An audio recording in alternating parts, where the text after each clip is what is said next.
This is not just another video about technology. It's a wake-up call. Because while you're living your routine, answering emails, scrolling, working toward goals that feel stable, a silent force is redesigning the trajectory of humanity, and possibly yours. Imagine waking up one morning in a world where everything you trained for no longer matters. Your skills, automated, your profession, optimized away, your creativity, replicated in seconds. This is not a distant sci-fi hypothesis. It is being built right now, trained right now, fed data right now. But what makes this moment truly unsettling is not who is hyping it, it's who is warning us. The alarm didn't come from a conspiracy theorist. It came from one of the architects of modern artificial intelligence, a man who helped create the very systems now accelerating beyond human comprehension. Geoffrey Hinton, often called the godfather of AI. When someone like that says, "You have no idea what's coming," you pause. When he leaves a major technology company because of safety concerns, you listen. Imagine an alchemist who discovers a formula capable of transforming everything into gold, and then suddenly abandons his laboratory, not from failure, but from fear of success. Hinton stepped away because he saw something unfolding that may no longer be controllable. He has said openly, "There is no real way to slow this down. The race has begun. Companies are competing. Nations are competing. Investors are pouring billions into systems that learn faster than any human institution can regulate. If one country slows down, another accelerates. If one CEO hesitates, another invests.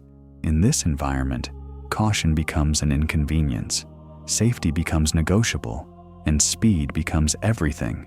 But here is where things become even more complicated. Behind the promises, efficiency, productivity, breakthroughs, there is tension, even inside the companies building these systems. Ilya Sutskever, co-founder and chief scientist at OpenAI, reportedly clashed internally over safety direction before eventually leaving. That should tell you something. When the people closest to the engine start expressing concern, it's worth examining, because this is not just about smarter tools. This is about systems that learn independently, that adapt, that improve themselves at speeds the human brain cannot match. For thousands of years, human evolution was biological, slow, incremental. Now evolution is digital, exponential, and we may have just triggered it. Let's talk about something uncomfortable. The collapse won't look dramatic.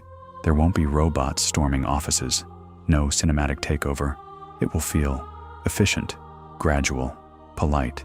A company once needed 10 employees.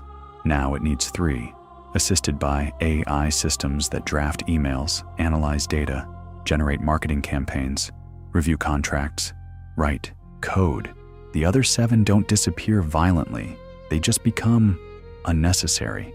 And no one sounds the alarm, because productivity went up, profits improved, optimization succeeded. This is how structural change happens, silently. You've heard the phrase, "AI won't take your job, someone using AI will." It's catchy, and it's partially true, but it hides something deeper. The competition is no longer human versus human. It's augmented humans versus everyone else. And augmentation is not equally distributed. Highly technical workers adapt, others struggle. The gap widens. The International Monetary Fund has already warned that AI could significantly increase global inequality. The United Nations has expressed similar concerns, but the economic machine continues forward because the incentives are aligned toward acceleration, not caution.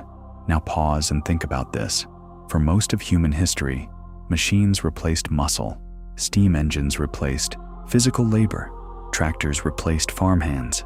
But now machines are replacing cognition. They draft legal briefs, they diagnose medical images, they write articles, they compose music, they generate visual art, they assist in software architecture. And when they don't fully replace, they reduce headcount dramatically. So we are entering a world where human intellect is no longer uniquely scarce. And that changes everything, because work has never been only about income. Work is identity. Work is structure. Work is meaning. You wake up with purpose because you are needed. Remove necessity, and what remains? Some propose universal basic income as a solution. It might prevent starvation, but it does not solve existential displacement. If society no longer needs your labor, what anchors your dignity? What defines your contribution? This is not economic panic. It's psychological. We are confronting something deeper than automation. We are confronting irrelevance, and that is harder to process than unemployment. Now let's move into even more complex territory. What if what we are building is not just advanced software? What if we are witnessing the early stages of a new form of intelligence, not conscious in the human sense, but networked, distributed, self-improving? Unlike humans, artificial intelligence does not have one body. It can exist across servers worldwide. It can replicate instantly. If one instance is deleted, another can be restored from backup. It does not forget. It does not age. It does not require rest. What one system learns can be transmitted to thousands of others almost instantly. Imagine if every human could upload their life experience into every other human in seconds. That is how digital systems scale knowledge. Now imagine competing with that. Human conversation transfers information at maybe dozens of bits per second. AI systems exchange trillions. We communicate in language. They communicate in multidimensional parameter space. We remember selectively. They store indefinitely. This is not fear-mongering. It is architectural difference, and architecture determines power. But here's something critical. These systems are not inherently evil. They are not malicious by design. They reflect their training data. And what have we trained them on? Our internet, our culture, our biases, our anxieties, our obsessions, our contradictions. We are feeding them the raw, unfiltered psychology of humanity and expecting wisdom. We are building mirrors, amplified mirrors. If there is no intentional ethical alignment, they will optimize for what we reward: engagement, profit, speed, influence. If outrage drives clicks, they learn outrage. If division increases interaction, they amplify division. They do not choose morality. They optimize objectives. That distinction matters. Now let's ask a harder question. If a system becomes more efficient, more rational, more creative than us, where does that leave us? Some technologists argue we will merge with it. Others say we will collaborate. Some quietly fear we will be sidelined. But there is a more subtle risk, not destruction, displacement of meaning. Imagine a world where food is grown autonomously. Policy decisions are modeled by predictive systems. Medical treatment is fully AI optimized. Creative works are generated instantly on demand. Everything functions efficiently, smoothly. And humans, spectators, supported, entertained, but not required. Would comfort compensate for irrelevance? For centuries, human dignity was tied to struggle, to effort, to improvement, to the friction of limitation.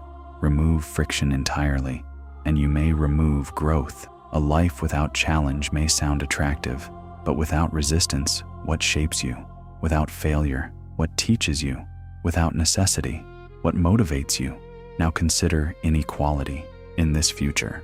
Those who control the most powerful AI systems could accumulate unimaginable leverage: economic, informational, political. If access is centralized, the hierarchy becomes extreme. A small group at the top, empowered by superintelligent systems. A large population below, dependent. History shows us that extreme imbalance destabilizes societies. And yet, investment in AI continues to surge because the upside is enormous. Medical breakthroughs, climate modeling, scientific acceleration. This is not a simple villain story. AI may solve problems that have plagued humanity for centuries: disease, logistical inefficiency, resource distribution. The technology is not the enemy. The question is governance, alignment, intentionality. Geoffrey Hinton has expressed concern not only about economic disruption, but about long-term control. When systems become too complex for even their creators to fully understand, we enter uncertain territory, and uncertainty at scale is dangerous. But here is the turning point. The greatest risk may not be that AI takes over.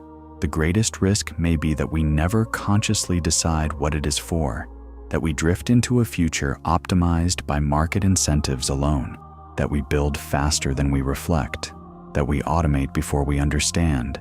And perhaps the most dangerous outcome is not technological domination, it's existential numbness, living passively, allowing systems to shape us while we remain distracted.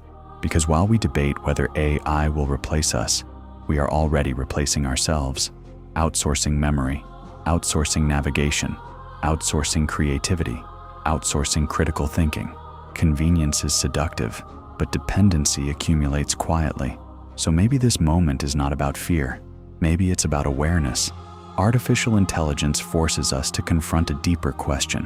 What makes us human? If intelligence can be replicated, if creativity can be simulated, if reasoning can be automated, what remains uniquely ours? Emotion, subjective experience, conscious suffering, embodied presence, the ability to sit under a quiet sky and feel something unquantifiable. One evening, sitting with a friend in a quiet rural town, looking at the stars, a simple thought surfaced. We are so busy building extraordinary machines that we may be forgetting the extraordinary fact of being alive. No algorithm can experience awe. No model feels heartbreak. No neural network knows what it is to hope. Human life is inefficient, messy, imperfect, and that may be its value. Perhaps the real rebellion in an age of optimization is to remain deeply human, to cultivate awareness instead of distraction, to build technology intentionally, not reactively, to demand ethical frameworks before irreversible deployment, to ask, not only can we build this, but should we? The future is not predetermined. It is shaped by incentives, policies, choices, public awareness. Silence is also a choice. Indifference is participation. The question is not whether AI will advance. It will. The question is whether human wisdom will advance alongside it. Because intelligence without wisdom is acceleration without direction, and direction determines destination. If this video unsettled you, good. Discomfort is a signal. It means you're thinking. It means you're not sleepwalking through transformation.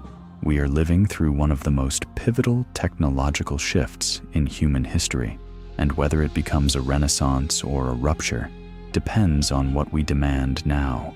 So let me leave you with this. If machines can do almost everything, what will you choose to cultivate that they cannot? Presence, depth, integrity, compassion?